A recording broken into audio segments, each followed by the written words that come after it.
Read and rhyme CBC words. Bug on the pug. Sam can jam. Sam can jam on the van. Sam and Pam can jam on the van. Ned in bed.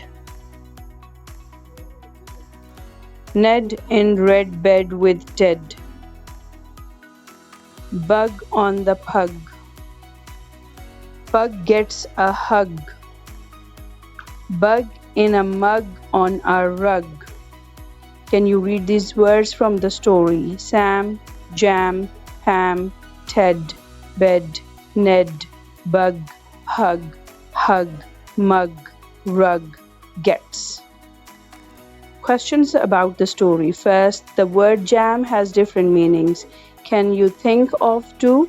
Second, what is the color of Ted's bed? Third, who was sitting on the dog? Thanks for watching. For more readers, like and subscribe the channel.